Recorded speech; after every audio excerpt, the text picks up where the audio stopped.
World War II was a conflict of giants, but not all leaders were titans of strategy. In fact, some were so disastrously incompetent they practically handed victory to their enemies. Today, we're counting down the worst military leaders of World War II, whose catastrophic decisions led to unimaginable death and destruction. Let's start with the sea. German Admiral Erich Raeder was obsessed with building a massive surface fleet to challenge the British Royal Navy. He poured enormous resources into battleships like the Bismarck, but his strategy was flawed. Without proper air cover or a coherent plan, these magnificent ships were sent on near-suicidal missions. The sinking of the Bismarck was a massive blow to German morale and resources. Raeder's surface fleet was ultimately a costly failure, a ghost fleet that achieved little while draining the war effort. In China, Generalissimo Chiang Kai-shek faced a two-front war, one against the invading Japanese and another against the Communists. He consistently prioritized the Civil War.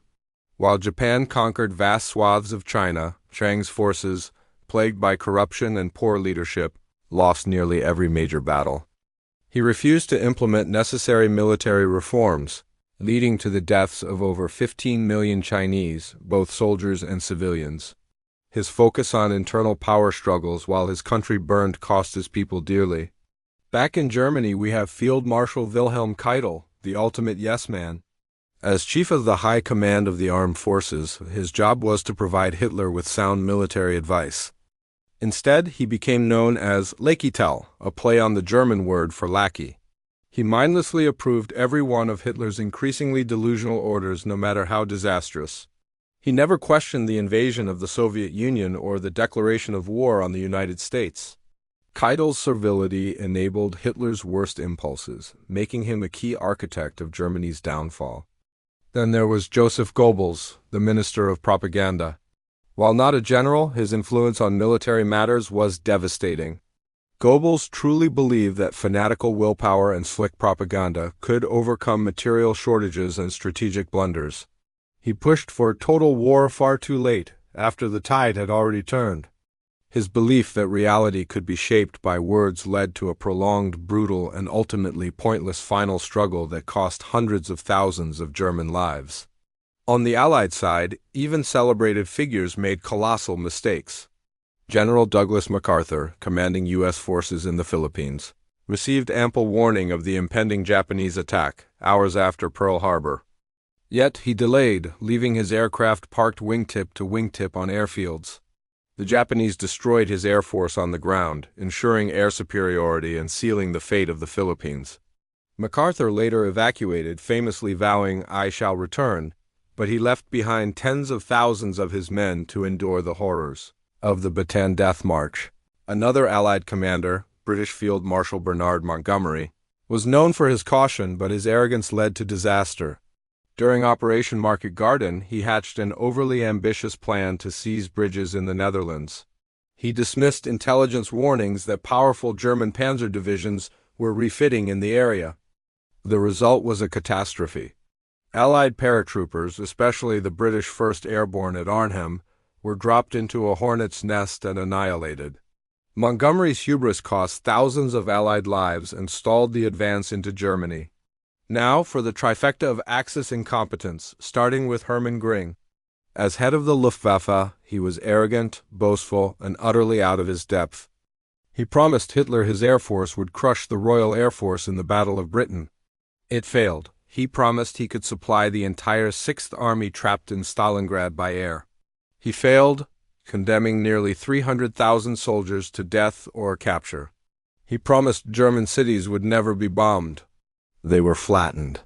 Göring's failures left Germany's soldiers without support and its civilians without defense. In the Soviet Union, Joseph Stalin's leadership was a blend of paranoia and brutality. Before the war, he purged the Red Army, executing thousands of its most experienced officers. This left the military crippled and leaderless. When Germany invaded in 1941, Stalin, who had ignored countless warnings, had a nervous breakdown. He then recovered and began issuing disastrous orders. He demanded suicidal counteroffensives and famously issued Order 227, not one step back. This forbade any retreat, forcing millions of Soviet soldiers to fight to the death in hopeless situations, leading to staggering casualties that dwarfed those of any other nation.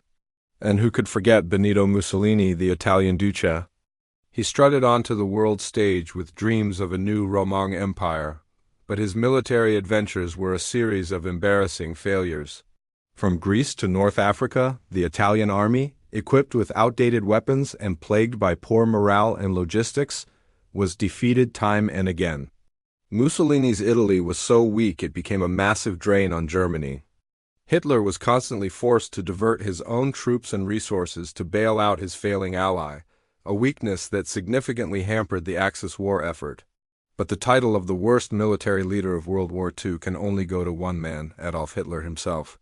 While he had some early successes against weak opponents, his strategic decision-making was an unbroken chain of disasters. He launched a two-front war he could never win by invading the Soviet Union. He delayed this invasion, Operation Barbarossa, to bail out Mussolini in the Balkans, ensuring his troops would face the brutal Russian winter. He declared war on the United States for no strategic reason, bringing the world's greatest industrial power into the fight against him. And his fanatical no-retreat orders, especially at Stalingrad, ensured the complete destruction of his best armies. Every major decision he made from 1941 onwards actively contributed to Germany's utter and total defeat, and the deaths of over 50 million people worldwide. He wasn't just a monster. He was an appallingly bad commander. These leaders show us that, in war, incompetence can be just as deadly as the enemy's bullets. Their failures shaped the world we live in today. Thanks for watching. If you found this interesting, be sure to like this video and subscribe for more deep dives into history.